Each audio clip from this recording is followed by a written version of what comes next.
Euskadi Irratia.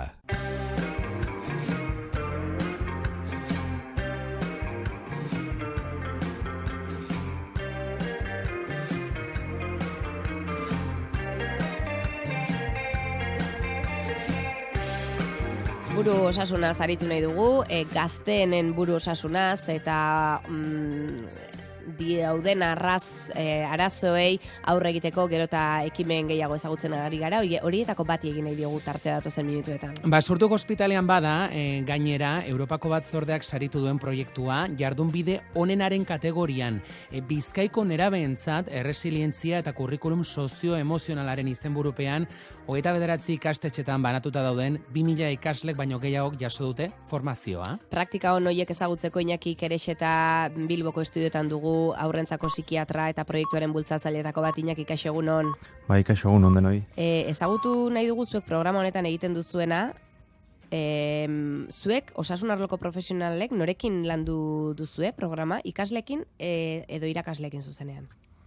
Lehenik eta behin, eskerrik asko gonbidapenagatikan eta gure proiektuaren ezagutaratzean parte hartzen uzatikan. Guk berez zuzenean irakaslegoari zuzendu gatzaizkio gu geroni, baino ikasleai azkenean zuzendutako formakuntza baten oinarritutako planteamentu bat egin genulako hasieran, ez? Beraiek ze behar zeuzkaten da behar hoiek helduta, guk irakaslegoari bat nola lagundu, ez? Ikasle hoiei laguntzeko azken finean. Ze behar zeuzkaten? Guk azkenean klinika ikusten dugu, ez? Azkenean osasun mentalian lanien gabiltzanok klinika ikusten dugu, baina 8 orduz ikasleekin dauden irakaslego askok, sintoma puntual batzuk ikus ditzakete, sintomak edo, igual jokaera arazoak, o nola baiteko, baita porroak erretzea dianetikan, aztek eta suspenditza izan daiteken, nola baiteko jokaera aldaketa txiki bat izan leikena, ez? Baina horren azpitikan, askotan sintomak, edo nola baiteko arazo edo ondo ezen baten, zerbait garatzen nahi dan susmo euki berra daola, eta orduan olako gauza txiki batzuk bai esaten diala beraiek igertzen, ez? Mentzat, aurretikan ja ezagutzen dituzten ikaslegoa duten irakaslego horrek. Eta zuek irakasleak formatuta, gero irakasle hauek eurak izan dira ikaslekin guztia praktikan jarri dutenak? Hoi da, guk azkenean laguntzen dioguna da beraien praktika bat eskenita, guk beraiei praktika, formakuntzanen praktika beraiek oinarri hartuta, eurek behin nola esplikatu edo jakingo luketen momentu hortan esplikatu ahal izateko azkenan beraiek dialako irakasleak eta irakasleak esplikatu berretuzte gauzak, ez? Guk ezakigu irakaslea izaten, bentsat ez dakigu ez hortan formatu, eta beraieko betoz azaltzen dielako azkenean beraien ikaslegoai, beraiek ondo dakiten hori. Horren gure helburu azkenan da beraien bizipenetan oinarrituta ondo ulertzia, formakuntza honen xedea zein dan, helburuak zein dian, eta gero beraiek erasumeago batean, edo bentsat ikasleak hobeto ulertzaketen era batean, esplikatzia. Zenbat ordutako formakuntza eman diezu irakasleei? 30 ordu, bai praktiko, bai teorikoa lehenengo, esplikatzen zaila pixkate ze emango dan, nola antolatuko ditugun sesioak, eta zertan oinarritzen dan, ez esan temezela. Lehenengo teorikoa eta gero praktikoa. Praktikoa esan temezela, beraiek euren egunerakotasunean aplika ditzaketen abileziak edo herramientak edo esplikatuta. Baltzen eukaten, aurretik eredurik, hau martxan jartzeko, edo zuei bururatutako ekimena izan da erabat? Ez, guztionekin hasi ginean 2016-17ko ikasturtean, eta, batez ere ze behar zeuden, edo beharrezean hoien aurrian nola baiteko, lan bat egin beharraren idea ikusi genuen, idea edo beharra ikusi izan, ez? Klinika aldetikan. Eta orduan ikusi gendula, bai estatu batutan, eta Londres ingurune baita zeudela nola baiteko kurrikulum sozio-emozionalari lotutako implantazio batzuk, baina kasualidadez, ez dakit, olako gauzak izaten dien bezala, guk 2010-etik ja praktikan, bentsat praktikan damakigun psikoterapia baten oinarri hartuta, formakuntza, bentsat resilientzia eta kurrikulum sozio-emozionalian, eta batez ere guk nahi genuken populazio talde horri zuzendutako adaptazio bat eman zan gure psikoterapia hontan oinarritutakoa. Orduan, adaptazio hau egin zutenekin jarri ginen kontaktun, guk gure adaptazio egin genezaken hemengo ikaslegoai ez zuzentzeko, beraiei bideratzeko, eta orduan, eredu bezala eduki genuen, azkenean guk ja aurretikan oinarri bezala erabiltzen genuen psikoterapiaten oinarritutako formakuntza bagenulako. Gaur egon esan dugu, 29 ikastetxetan ematen duzuela formazioa. Ikastetxek erraz ikusten aldute ikaslek badutela alako formazio baten beharra?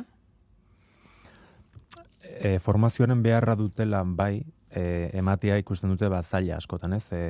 Azkenean, beraien bizipena da, nik nola erakutsiko psikoterapia bat, ez? Ikasleen irakaslea naiz, ez? Eta nik, azkenen ez da nola erakutsi psikoterapia, baizik eta bizitzen ikasten erakusten zaizkien abilezietan oinarritutako formakuntza bat da, ez? Azkenean matematika irakasten dezun bezala, hau da bizitzen ikasten erakutsiko zaion formakuntza xume bat, ez? Egunerokotasunean erabilitzaketen gauzak. Zure egunerokoan, esan dugu, Basurtuko ospitaleko psikiatra zara, nerabeekin lan egitea ere tokatzen zaizu tarteka, ikusi izan duzu, edo inoiz gazteren batek esan izan dizu, euren lagunei ere ondo etorriko litzaiekela? Halako terapia edo tratamendua, edo zurekin egiten duten lanketa hori? Bai, esan dizuten bezala, 2010an hasi ginen talde terapiatan oinarrituta dagoen psikoterapia hau, nerabe suizidio saiakera errepikakorrak eta bintzat emozio aurrian kudeak eta ez egoki bat dakaten nerabei zuzendutako psikoterapian hasi ginen, oindala aspaldi. Eta orduan, beti gonda baten bat, esan ez, nire glane baita bat zeon, igual lagunen bat, edo nire, kuadrilako norbait ire baita nire ustez hemen erakusten aizeaten hau, nik azkenean nire kudeak eta hontan lagunduko diten gauza bat, baina, igual berai eitzaien iruditzen, psikiatriara bideratzeko gainako, larritasuna dakannik ez. Igual ez da suizidio saiakera bat, baina igual bai dela, nola egiteko, gurasoekin dazkaten liskarrak, edo irakasliekin dazkaten, desadostasunain ondoriozko, efektuak kaltegarri bezala ikusten dituztenak, ez? Orduan horietan beti bai izan diela, holako mentzio txiki batzuk, ez? Igual, aurretikan jakingo genu, ez? Baina, azkenen badakizu, nerabeak, impultsibitate horrekin, refleksio eta pentsakera, beti behin arazoa pasata dagoan, ez? Azten da. Iñaki, eldezaiogun kasu praktiko bati eta ezagutu dezagun irakaslekin egiten duzun saioetan zehazki zer egiten duzuen edo nola planteatzen dituzuen saio horiek hasteko, irakaslei esaten diezuenean buru osasuna hobetzeko programa bat dela, irakaslek eurek nola baloratu behar dute edo nola baloratzen dute ikasleen buru osasuna, nola neurtzen dute hori? Lehenik eta ben, guk ez dugu nahi beraiek osasunaren sustapenean zentratutako gauza bat, ez azkenean prebentzio primario bat da, bale? Ez dugu guk nahi pazienteak tratatzea, edo bentsat bizipen hori eukitzea, askotan horrek ikara ematen die irakasleei, ez da beraien terrenoa, eta hori argi uzten diegu, nola baiteko zalantziko baldin badaukat, eta horretikan kanpo supervisioak edukitzea ditugu, eta zalantza baldin badaukat, zuzenean esan ite egut eta listo. Ez dugulako nahi horrelako, bete behar tokatzeren zaienik eragitea, ez? Irakaslea edo bentsat hori inposatzea.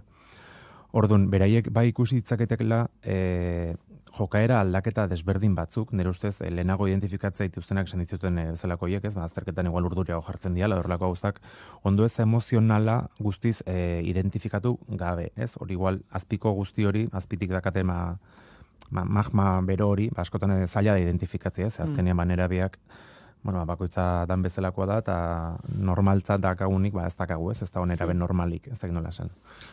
Lehen ez zauden, eta orain ez daude. Ez dago nerabe normalik, edo nerabeak esan nahi dute, zaila dela katalogatzea. Zuk sailkatzen dituzu nolabait, neraben emozioak? Bai, emozio ikuskorrak bezala, edo kanpotikan ikus daitezkenak egon lehizke, ez, esan bezala, arazo jokabidea lotutako arazo gehiok izan lehizkenak, ez dakite eskolatikan alde egitea, gurasoen kontrako liskarrek eukitzea, ez? Autoritate figura baten kontrako nolabaiteko ekintza oldarkorragoak edukitzea, kontsumotarako bideratutako jokaera gehiago edukitzea, ez? Azterketa suspenditzeare baita, izan daizke txikitago, arinagoak edo larriagoak, ez? Eta gero ezagutzen ez dienak hainbeste, edo ikusten ez dienak, antsietate eta depresioari lotutako sintomak, ez? Suizidio saiakerak muturreko izango litzakenak, eta azterketa baten aurrian edo ahozko azalpen baten aurrian eduki dezakezun urduritasun limitante hori, ez? Ez denok eduki dezakeguna, baizik eta nolabaiteko limitazio bat eragiten dizun eta arazo izan leiken urduritasun hori, ez? Emozio batzuk ez dira bestea bezain errazak identifikatzeko, ze gauza bada ondo edo gaizki dagoela esatea, eta beste bat hori guztia besterik gabe edo sin mas batekin estaltzea. Hoi da, bai, eta gaina izaten dena nerabietan oso bikoa, ez, hauek, beti zanetan dena, ez, lau emozio eukitza dituzte, ondo gaizki, sin mas, eta ez, orduan, hoiei erakustia, emozio guztioen, lau emozioen azpitikan gauza gehiago egon lehizkela, eta horrek nolabaiteko albo ondorio negatibo bat eragin dizaiekela, hori pentsatzen hastiare baita zaila da, ez? Lehenik eta behin ez daudelako biologiko ere baita garatuta, ez? Azkenean hori nerabezaroan garatzen dan garunaren parte bat da, ez? Reflexio parte hori, eta orduan ezin diogu 13 urteko bati, 18 urteko bati genizaiokena eskatu. Ez intelektualki, baino ez da emozio aurrean dakaten kudeak eta guzti hori, ez? Horre, programa gain begiratuta ikusi dugu osotasunaren kontzientzia lortzeko ariketak proposatzen dituzuela. Adibidez, ikaslei egunero izaten dituzten 2-3 pentsamendu idatzi, pixka bat horren kontzientzia hartzeko. Bai, adibidez, baina gauza xumietan edo arruntetan hasten ga fijatzen, ez? Porque asko gustatzen baizaien beraien emozioi bideratutako gauza bat esplikatzea, esan duten bezala, 4 emozio bakarrik identifikatzen dituzten pertsonek dialako. A ber, orokortasun batean nahi naiz beti, ez? Batzuk beti daude igual gehiago dakitenak. Baina, bai suma dezaketela adibidez, ez dakit, goiziango saldu duten kafea, zegoela, inoiz baino, aurreko egunean baino, beroagoa, ez? Eta hori hartu izanak, nolabaiteko erredura bat eragin diola, mingainean, adibidez. Edo, goizian esnatu dan momentu horretan, lehioa iriki, eta ikusi dunean, elurra egin dula, ez? Azte burontan, leku askotan elurra egin duen bezala, nolabaiteko, postasun bat eragin diola, ez? Horrelako gauza txikik identifikatzeko hasten gea eskatzen. Bai identifikatzen dian gauza normalak edo egunerakotasuna identifika ditzaketen gauza normalak ben identifikatzen hasita zailagoak dien hoiek hasten dialako nolabait gero azalera gotzen edo bentsate errexago identifikatzen. Esan dugu ia 2000 ikasle baino gehiagok jaso dutela zuek emandako formazioa irakasleen bitartez. Emaitza honak nola eslatzen dira edo ze hobekuntza ikusi duzu zuek ikasleengan? A ber, bai, emaitzak lehenengo 2 urtetan daude ikertuta, bakizue pandemia zoragarri bat eduki genulako eta guzti horrek dena etentzigulako, ez formakuntza baizik eta azkenan datu bilketa eta gauza asko aldatu zizkigulako, baina lehenengo 2 urtetan azkenan 13 zentrutako datuak genitun, eta hor bai izan zala azkenean datu bilketa horren ondorioz, emaitzak atatzeko populazio talde egoki edo bentsate esanguratsu bat, ez? Ia 1000 ikasleren datuak bai genitun. Ikasle horiei pasatzen zezkien beraiek bete bertzituzten beraiek irakasleguak beteko zituen proba batzuk, autoaplikatuak diamatzuk, eta betetzen errexak zianak, ez da nolaiteko zaitasuna bali mazauzkaten, o bai guri, o irakasleguak laguntzen ziren betetzen.